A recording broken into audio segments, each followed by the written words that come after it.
दो भाई होते हैं। दोनों भाइयों को फ़ोन में वीडियो देखने की इतनी ज़्यादा लत थी कि फिर वो लोग एक दूसरे से सुबह शाम लड़ा करते थे। जैसे ही वो स्कूल से आते तो पहला मांगता कि वो फ़ोन चलाएगा, दूसरा कहता कि मैं फ़ोन चलाऊंगा। और इसी फ़ोन चलाने की लत में इन दोनों के बीच में झगड़े हुआ करते थे। लेकिन इन फ़ोन चलाने की लत में तीसरी एक लड़की होती है जो उनकी ही बहन होती है। वो बहन की ज़िंदगी बर्बाद हो जाती है।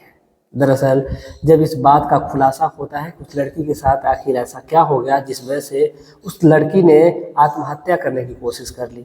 दरअसल इसका जब खुलासा होता है तो सभी लोग वाकई हैरान हो जाते हैं, परेशान हो जाते हैं कि एक मोबाइल की वजह से दो भाइयों ने अपनी ही बहन के साथ इतना गलत काम कैसे कर दिया। तो चलिए जानते हैं आज की पूरी सच्ची घटना को कि आखिर हुआ क्या था। नमस्कार, प्रणाम, मैं अविनाश वारदात तक के एक नए एपिसोड में आज इस सच्ची घटना के साथ आप लोगों के बीच में आया हूँ। ये सच्ची घटना उत्तर प्रदेश का एक जिला लगता है बांदा, इसी बांदा जिले की है। दरअसल एक परिवार होता है, उस परिवार का जो मुखिया होता है वो संजीव कुमार जी होते हैं।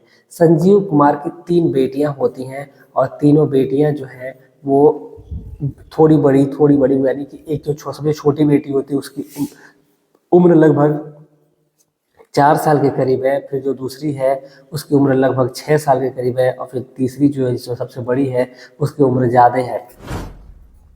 अब उनकी जो पत्नी होती है, धर्म पत्नी होती है, जिनका नाम सुनीता होता है। सुनीता इस दुनिया को छोड़ करके चली जाती है और जैसे वो इस दुनिया को छोड़ करके जाती है तो फिर संजीव कुमार जी के ऊपर जिम्मेदारियां बढ़ जाती हैं और फिर वो सोचते हैं कि आखिर अपनी बेटियों का मैं इनकी निगरानी करूंगा, इनका ख्याल रखूंगा या फिर मैं कमा करके इनको पैसे दूंगा।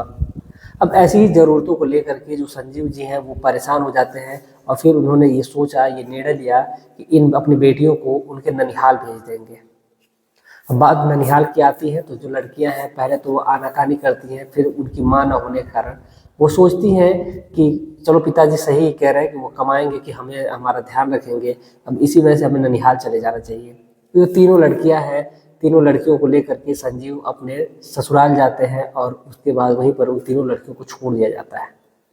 संजीव कुमार जी वहीं पर अपना कमाते थे और जो भी पैसे जुड़ते थे वो अपनी बेटियों को भेज दिया करते थे। लेकिन उस घर में कोई और नहीं बल्कि बस लड़कियों की नानी रहा करते थे, जिनको अपनी इन नातनियों को पालने में बड़ा ही मुश्किल का सामना करना पड़ता था।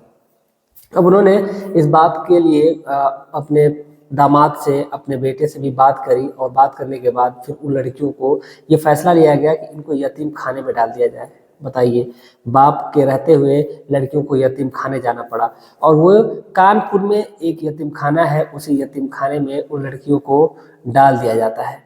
तो वो लड़कियां वहीं पर अब रहने लगती हैं। उनका जो पिता है वो कभी कभार जाया करता था, अपनी बेटियों को पैसे दिया करता था और फिर वह बेटियों का जो जीवन है उसी यतीम खाने में चल कटता है।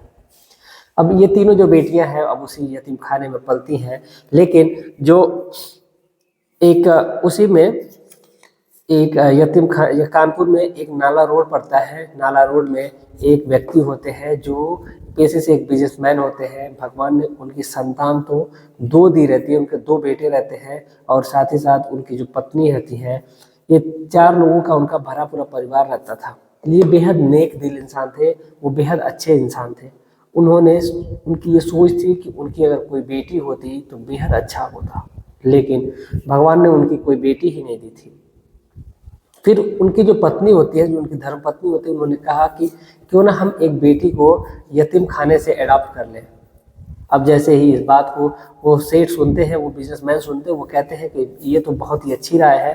फिर वो लोग यतीम खाने जाते हैं और वहाँ से जो बड़ी बेटी होती है जिसका नाम शिखा होता है, शिखा को लेकर के वो लोग अपने घर चले आते हैं।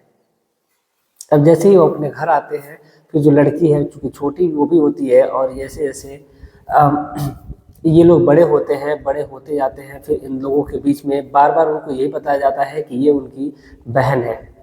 जो दोनों लड़के होते हैं उस जो औरत होती हैं उनके जो दोनों बेटे होते हैं उनको यही बार बार बताया गया था कि ये उनकी छोटी बहन है और ये उसको उसी नज़र से देखें। लेकिन जो दोनों छोटे बेटे होते हैं फिर उन्होंने तो पहले तो सब कुछ सही होता है, लेकिन ये जैसे जैसे बड़े होते जाते हैं इन लोगों को बेहद गंदी लत लगने लगती है। इन दोनों को फ़ोन मिला होता है और उस दोनों फ़ोन में पता नहीं कब ये लोग कैसे करके ये लोग दोनों गंदी साइटें देखने लगते हैं, दोनों पॉर्न वीडियो जैसी साइटों पे विजिट करने लगते हैं। और जो छोटा लड़का है वो अलग देखा करता था, जो बड़ा लड़का है वो अलग देखा करता था। जैसे जैसे इनको वक्त मिलता, दोनों को जब भी फ़ोन मिलता, दोनों उसी फ़ोन से एक दूसरे से लड़ा करते थे कि एक दूसरे से ये कहा करते थे कि वो दोनों को फ़ोन चाहिए, वो दोनों फ़ोन देखेंगे। अब इसी बात को लेकर के इन दोनों में लड़ाइयाँ भी हुआ करती थी और उसके बाद फिर इन दोनों ने कहीं न कहीं एक और वजह होती है कि कहीं न कहीं इन दोनों लड़कों ने ये भी देखा रहता है कि जो उनके पिताजी हैं और जो उनकी माता है, इन लोगों ने भी जैसे उनको आपत्तिजनक स्थिति में देखा था, उनको शारीरिक संबंध बनाते हुए उन लड़कों ने देखा था। अब इस स्थिति को देखते हुए जो लड़के हैं वो परेशान हो उठते हैं, बेचैन हो उठते हैं और उनकी भी ज़रूरतें बढ़ती जाती है। जैसे-जैसे बड़े होते हैं वैसे-वैसे उनकी ज़रूरतें बड़ी होती जाती हैं। अब ये जो दोनों लड़के हैं, ये दोनों लड़के पहले तो अलग-अलग देखा करते थे, लेकिन जो बड़ा लड़का था एक दिन वीडियो देख रहा होता है, तो फिर जो छोटा लड़का है वो भी वहीं पर पहुँच जाता है और वो भी वीडियो देखने लगता है। तो जैसे ही छोटा और बड़ा लड़का अब दोनों उसी वीडियो को देखने लगते हैं, यानी कहीं न कहीं वो दोनों पॉर्न वीडियो देखने लगते हैं और देखने के साथ-साथ ये दोनों वहीं पर रहने लगते हैं और एक साथ रहने लगते हैं। लेकिन जब वो जैसा करते थे देखते थे करते हुए, कहीं न कहीं ये चीज़ें उसने अपने परिवार में भी देखी थी, परिवार में भी करते हुए देखा था। अब कहीं न कहीं उनकी जो गंदी निगाहें हैं, वो अपनी बहन के प्रति ही खराब होने लगती हैं और जैसे ही उनको वक़्त मिलता, जैसे उनके माता और पिता दोनों कभी बाहर जाते हैं, तो फिर वो अपनी बहन के साथ शारीरिक संबंध बनाने जैसी घिनौनी हरकत करने लगते हैं। एक दिन का वाक़या है, जिस दिन इन्होंने पहली बार इन्होंने शुरुआत करी थी। दरअसल एक दिन जो मालिक है और यानी जो लड़के हैं उनके पिता और माता दोनों लोग बाजार गए रहते हैं, किसी रिलेशन में शादी होती है उसी के लिए कपड़े खरीदने होते थे, उसी लिए और भी मार्केट करना था, उसी सिलसिले में दोनों लोग गए रहते हैं। तो ये दोनों लड़कों को मौका मिलता है, फिर ये दोनों लड़के घर ही पर हो रहे होते हैं, ये दोनों लड़के पॉर्न वीडियो देख रहे होते हैं। और जैसे ही ये लोग पॉर्न वीडियो देखते हैं तो फिर अपने हवस का शिकार किसी और को नहीं बल्कि अपनी ही बहन को बनाते हैं। इन दोनों ने मिलकर के अपनी ही बहन के साथ दोनों ने सामूहिक बलात्कार किया, दोनों ने सामूहिक रेप किया और ऐसे ही ये जो सिलसिला है वो अब शुरू हो जाता है।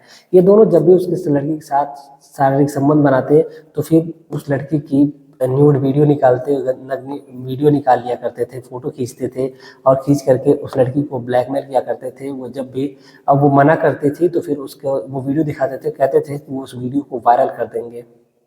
अब ये सिलसिला चल रहा होता है लेकिन लड़की आखिर अब कर भी क्या सकती है। फिर उसने निर्णय लिया, चूँकि जो उन लोगों ने अपनी उस बेटी को एडॉप्ट करके लाया था तो फिर उसका एक अच्छे खासे स्कूल में, नामी-गामी स्कूल में उसका एडमिशन कराया था। जैसे कि वो लोग अपनी बेटियों को अच्छे स्कूल में पढ़ाते हैं, वैसे ही उन्होंने भी अपनी बेटी को अच्छे स्कूल में डाला था। अब ऐसे ही ये जो दोनों लड़के हैं अब उस लड़की के साथ हैवानियत करते हैं तो फिर वो इस डर से कि वो अपने माता-पिता को कहेगी तो उनके भाइयों की बदनामी होगी, इसीलिए वो किसी से कुछ नहीं कहती और फिर डर कहीं न कहीं उसको ये भी रहता है कि अगर वो बताती है तो उसके माता-पिता उसको फिर से यतीम खाने में डाल देंगे, फिर उसकी जो ज़िंदगी है वो फिर वैसे ही हो जाएगी जैसी पहले होती है। तो फिर जो लड़की है अब आखिर कर भी क्या सकती है, फिर आखिर वो कब तक उस अत्याचार को बर्दाश्त करती, फिर वो सीधा जाती है और अपने स्कूल में प्रिंसिपल को इस बात को बताती है। तो जैसे ही प्रिंसिपल को ये बात बताती है कि उसके दो भाई हैं वो इसके साथ हैवानियत करते हैं, इस प्रकार की दरिंदगी करते हैं, तो इसको सुन करके जो टीचर होती हैं वो बहुत गुस्सा होती हैं और उन्होंने तुरंत उस लड़की के माता और पिता को फ़ोन किया और वो लोग जब जैसे ही आए तो फिर उन्होंने जब इस बात को सुना कि उनकी बेटी ने जा कर के ऐसी-ऐसी शिकायत की है कि उसके बेटे ने ऐसी-ऐसी हरकत की है, तो फिर उन्होंने बाकायदा उन प्रिंसिपल से माफ़ी माँगी और उनसे कहा कि हम ऐसा नहीं करेंगे, अगर आप इस बात को बाहर बताएँगे या फिर पुलिस में इन्फॉर्म करेंगे तो हमारी बदनामी होगी। आपसे विनती है कि आप ऐसा ना करें। और फिर उन्होंने उस अपनी लड़की का उस स्कूल से नाम कटवा दिया। नाम कटवा कर के उस लड़की को अपने घर लेकर चले जाते हैं। घर ले जा कर के फिर वो सोचते हैं कि अगर इस लड़की को अपने घर पे रखेंगे तो फिर इन दोनों लड़के जो हैं ये फिर से उसके साथ ऐसी हैवानियत करेंगे, दरिंदगी करेंगे। इससे अच्छा है कि इस लड़की को जहाँ से हम उठा करके लाए थे इसको वहीं पर डाल देते हैं।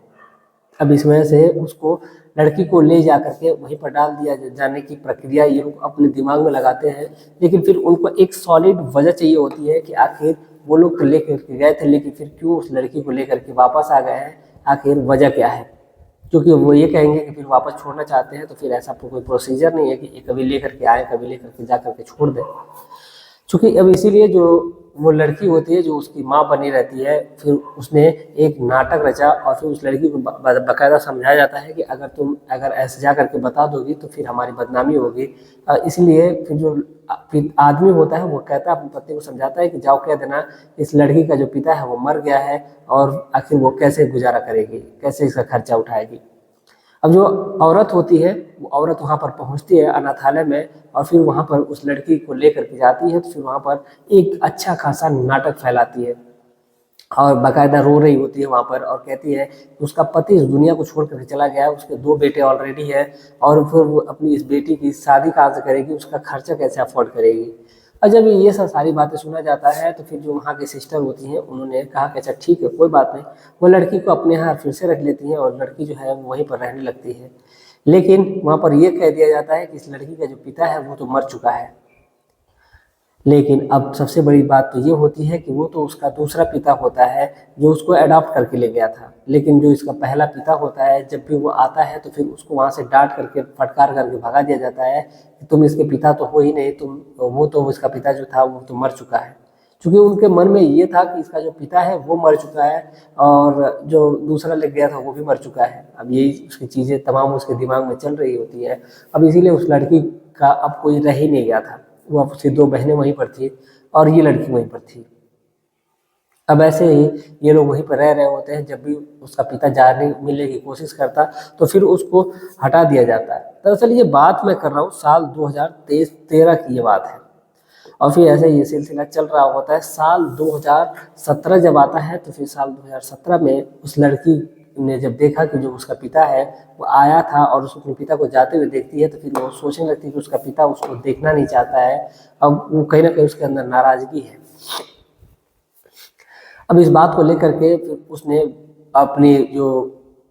उसने एक वीडियो बनाई और वह वीडियो में बना करके जो सारी बातें होती है सारी बातों को बयां करती है और कहीं ना कहीं धीरे धीरे ये जो वीडियो है वो इंटरनेट पे जैसे ही अपलोड होता है तो वो वायरल होने लगता है। और इस बात की जानकारी जैसे ही पुलिस को लगती है कि ये एक वीडियो है ऐसे ऐसे वायरल हो रहा है, तो फिर अभी अभी तो यहाँ पर जो मामला होता है वो तो मामला रुका ही रहता है, लेकिन कहीं ना कहीं जो लड़की ने नस काटी थी तो फिर उसको हॉस्पिटल लेकर के जाया गया और जब उस लड़की को हॉस्पिटल लेकर के जाया जाता है तो जो लड़की है वो कहती है, सारी बातें बयां करती है। तो फिर जो इस बात की जब इन्फॉर्मेशन वहाँ के जो नज़दीकी एसएचओ होते हैं जिनका नाम बलराम मिश्रा होता है उनको इस बात की जानकारी लगती है, तो फिर कहीं ना कहीं उन्होंने इस मामले को दबाने की कोशिश की, इस मामले को रफा दफा करने की कोशिश की। लेकिन ये जो मामला है वो दबने वाला नहीं था।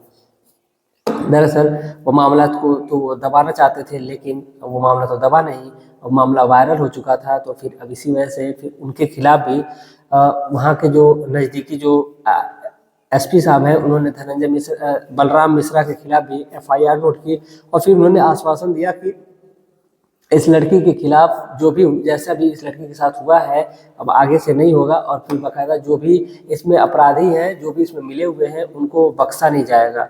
दरअसल कहीं ना कहीं जो बलराम मिश्रा होते हैं वो कहीं ना कहीं इसमें मिले हुए होते हैं और वो मिल करके कुछ पैसे खाए रहते हैं, जिस वजह से उन्होंने इस मामले को रफा दफा करने की कोशिश की। लेकिन जैसे ये बात जब मीडिया में फैलती है और जो उस लड़की ने वीडियो वायरल करी थी उस बात की जानकारी सबको लगती है तो सभी लोग इस बात को सुर्खियों में उजागर करते हैं और फिर ये मामला एसपी साहब तक पहुंचता है। फिर उन्होंने बड़ी ही गंभीरता से लिया और इसकी जांच को आगे बढ़ाया और उन्होंने कहा कि फिर इसमें जो भी आरोपी हैं उनको बख्शा नहीं जाएगा। साथ ही साथ जो वो लड़के हैं उनके खिलाफ बहुत ही गंभीर धारा में एफआईआर लिखी जाती है, जिनमें जो आईपीसी की धारा 376 2N एक धारा होती है जो जिसमें बार बार बलात्कार करने की कोशिश की जाती है, किया जाता है। धारा 354 है, 506 है पॉस्को एक्ट के तहत और पॉस्को एक्ट भी लगाया गया है, आईटी एक्ट लगाया गया है 67A जिसमें जो न्यूड पिक्चर्स ली जाती है और उसके लिए लड़की को हैरास किया जाता है, इसीलिए ये वाली एक्ट भी लगाई। मतलब बहुत सारी जो एक्ट है, जो भी गंभीर धाराएं, सारी गंभीर धाराएं लगा दी गई हैं। जो लड़के हैं, जब पुलिस उनके घर पे दबिश डालती है उनको पकड़ने के लिए, तो जो लड़के होते हैं वो मौके से फरार हो गए रहते हैं, लेकिन फिर भी उनको पुलिस कानपुर के एक छोटे से घर से, जहाँ उसकी मोबाइल की लोकेशन के हिसाब से पुलिस उनको ट्रेस करती है और उठाती है। साथ ही साथ वो जो आदमी होते हैं, जो उनके पिता होते हैं, उनको भी अपने बेटों को छुपाने के आरोप में पुलिस उनको भी अरेस्ट करती है। और तम सभी लोगों को, चाहे वो एसएचओ बलराम मिश्रा हो, उनको भी नहीं बख्शा गया, उनको भी बर्खास्त कर दिया गया है। और बर्खास्त करने के साथ साथ उनको भी पुलिस ने अरेस्ट किया है। सबके खिलाफ एफआईआर चल रही है। जो वहाँ के एसपी साहब हैं, उन्होंने ये बाकायदा ये बात बयान दिया है कि चाहे अपराधी कोई भी हो, उसको बख्शा नहीं जाएगा, चाहे वो किसी भी ओहदे पर हो, किसी भी पोस्ट पर हो, चाहे वो कोई भी काम करता हो। तो इस पूरे घटनाक्रम को सुनाने का उद्देश्य किसी की भावनाओं को ठेस पहुंचाना नहीं है, बल्कि आपको जागरूक करना है, आपको सचेत करना। आप जहां भी रहें, स्वस्थ रहें, सुरक्षित रहें। जाते जाते हमारे कुछ दोस्त हैं जिन्होंने कमेंट कराया है, जिनका मैं नाम लेना चाहूँगा। सर्वेश कुमार जी हैं, गीतांजलि जी हैं, इंद्रराज शर्मा जी हैं, ललित कुमार जी हैं, धर्मेंद्र सोनकर जी हैं, संजीव कुमार सिंह जी हैं, गजेंद्र सिंह जी हैं, प्राची जी हैं, भानु पटेल जी हैं जौनपुर से, सोना अग्रवाल जी हैं। आप तमाम लोगों का तहे दिल से शुक्रिया कि आप लोग इतना प्यार और सपोर्ट बनाए रखे हैं। उम्मीद है कि ऐसे ही अपना प्यार और सपोर्ट बनाए रखेंगे। आप क्या सोचते हैं इस पूरे घटनाक्रम को सुनने के बाद? अपनी राय कमेंट में जरूर लिखिएगा। साथ ही साथ आप अपने प्रदेश का नाम भी लिखिएगा, ताकि हमें पता चले कि आप कहाँ से देख रहे हैं। और अपना नाम जरूर लिखिएगा, ताकि हम अपने वारदात तक परिवार के साथ आपका नाम शेयर कर सकें, आप तक पहुँच सके, आप तक को जोड़ सके।